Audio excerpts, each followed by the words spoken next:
Assalamualaikum warahmatullahi wabarakatuh. Perkenalkan, nama saya Rahmat Hidayat dari Universitas Negeri Makassar, Fakultas Teknik, jurusan Pendidikan Teknik Sipil dan Perencanaan, Prodi Arsitektur. Kali ini saya akan mempresentasikan materi tentang fungsi bangunan, yaitu bangunan kantor sewa. Tujuan atau sasaran dari materi saya kali ini yaitu untuk mengetahui cara menentukan lokasi yang tepat untuk pembangunan suatu kantor sewa, untuk mengetahui jumlah dan jenis kebutuhan ruang untuk bangunan kantor sewa, dan untuk mengetahui struktur dan sistem utilitas apa saja yang digunakan dalam pembangunan kantor sewa. Sebelumnya saya akan menjelaskan pengertian tentang kantor sewa. Kantor sewa dapat diartikan sebagai kantor yang disewakan oleh pengelola terhadap pengguna atau disebut user, yang digunakan untuk menampung segala bentuk yang bersifat administratif dan komersil dengan menyewakan ruang-ruang yang telah disediakan oleh pihak pengelola, baik berupa ruangan terkecil dari sebuah ruangan kantor sewa hingga disewa per lantai dari suatu ruangan kantor sewa yang disewa dalam jangka waktu tertentu pula, sesuai dengan kesepakatan antara pihak pengelola dengan pihak user atau pihak penyewa.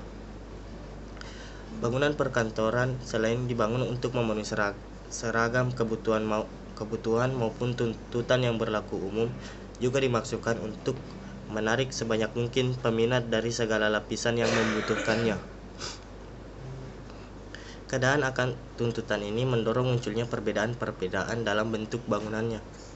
Secara teoritis, tidak boleh ada perbedaan karena untuk semua rancangan perkantoran pada dasarnya memiliki prinsip dasar yang sama, yakni perubahan bentuk suatu organisasi berubah lebih cepat dibandingkan perubahan bangunannya sendiri.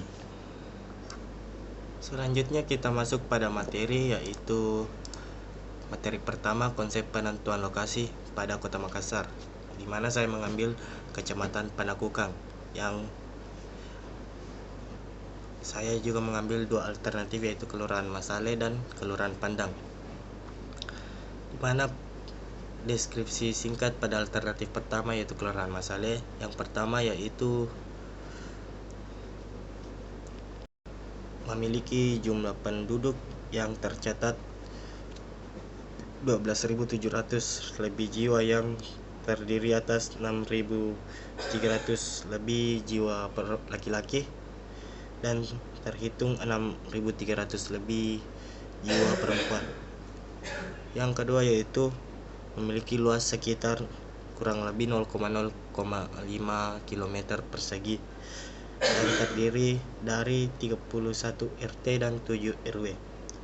Yang ketiga, terdapat jaringan utilitas yang memadai seperti jaringan PDAM, PLN atau listrik, dan jaringan telepon yang lumayan cepat. Yang keempat yaitu memiliki view yang relatif baik karena berada pada pusat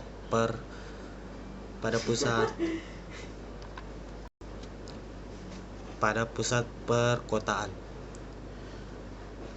Yang kedua adalah alternatif 2 yang berada pada Kelurahan Pandang, dengan deskripsi singkat sebagai berikut, dengan jumlah penduduk yang tercatat dari 13.300 lebih jiwa yang terdiri atas 6.600 lebih jiwa laki-laki dan 6.700 lebih jiwa perempuan.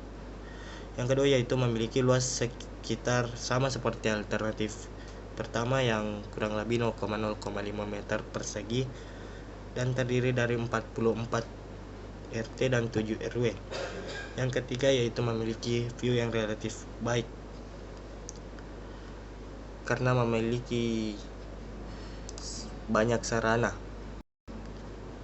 Dan output yang saya pilih yaitu alternatif pertama, Kota Masale. Alasannya karena tidak melanggar aturan pembangunan setempat. Yang kedua, orientasi kenyamanan lingkungan cukup baik. Yang ketiga, lokasi yang strategis dengan berbagai pusat perdagangan, pertokoan, dan perkantoran. Yang keempat yaitu lahan yang memadai. Kenapa saya memilih alternatif pertama dari alternatif kedua, yaitu alternatif kedua memiliki RT dan RW yang lebih banyak dari alternatif pertama, sehingga menjadi area yang rawan macet pada lalu lintasnya. Selanjutnya itu materi kedua, konsep penentuan tapak. Konsep penentuan tapak pada keluaran masalah ini saya mengambil dua alternatif. Yang alternatif pertama berada pada Jalan Adiaksa Baru dan alternatif kedua itu berada pada Topas Raya. Alternatif pertama yang pertama, keunggulannya memiliki lokasi yang berada pada kawasan pusat perdagangan dan perkantoran terpadu, yaitu sebagai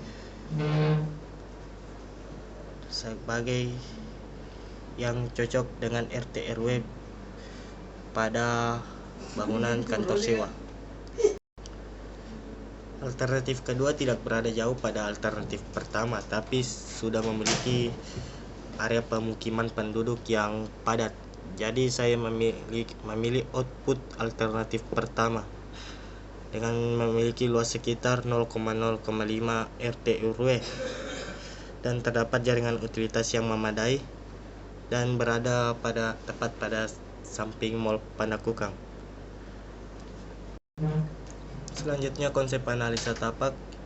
Yang pertama, existing condition, dengan kondisi yang bangunan di depannya ada perkantoran dan kantor DPD Pertakindo Sulawesi Selatan.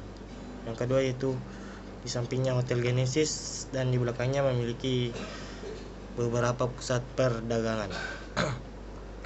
Untuk tanggapannya yaitu perkantoran sudah menyetujui kontribusi di mana bangunan kantor sewa dibangun, dan pertokoan pada area setempat juga memberi dukungan konstruksi pada bidang pelayanan. Selanjutnya topografi, yaitu dengan kontur tanah yang pada tapak relatif datar.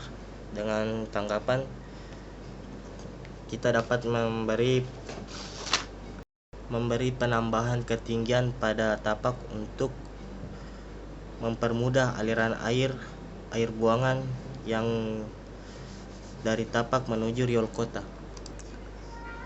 Tanggapannya itu membuka arah pandang ke Jalan Primer, dan pada area kanan menutup arah pandang mengarah pusat perkantoran.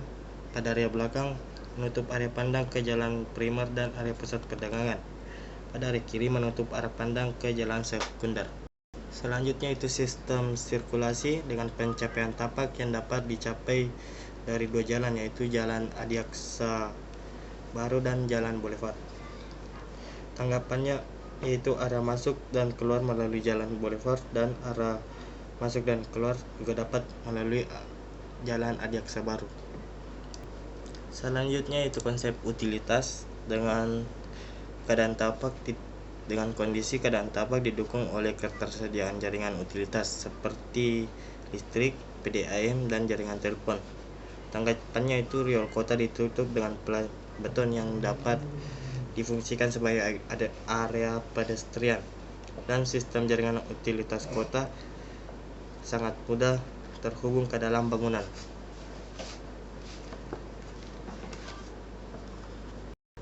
Materi selanjutnya yaitu konsep aktivitas dan kebutuhan ruang, di mana dapat dilihat beberapa pada tabel ini. Dan materi selanjutnya yaitu konsep besaran ruang yang dapat juga dilihat pada tabel ini. Materi selanjutnya juga yaitu konsep bentuk dan penampilan bangunan, di mana personelan horizontal sirkulasi dalam bangunan kantor sewa dibuat satu arah agar tidak menimbulkan kemacetan pada Jalan Primer. Dengan pola layout bangunan, ruang-ruang yang pertama yaitu ruang-ruang yang terbentuk sangat sedikit. Kedua, pencapaian ke tangga sangat baik. Ketiga, sirkulasi sangat baik. Dan keempat, ruang parkiran sangat baik. Pola layout bangunan kedua yaitu Bangunan yang terbentuk sangat banyak, pencapaian ke tangga sangat baik, sirkulasi sangat baik, dan ruang parkiran sangat sedikit. Dari output yang saya ambil yaitu pada pola layout bangunan kedua, karena ruangan parkiran dapat diubah pada lantai pertama menjadi ruangan parkiran dengan personian vertikal pada lantai pertama yaitu area parkiran, lantai kedua area publik, lantai ketiga area semi publik, lantai keempat area servis, dan lantai kelima area privat. Outputnya yaitu dapat menimbulkan kesan yang sederhana namun menarik. Yang kedua, memiliki komposisi bentuk yang baik. Yang ketiga, dinamis dan memiliki citra. Dan keempat, memiliki fleksibilitas parkir yang sangat luas. Materi selanjutnya yaitu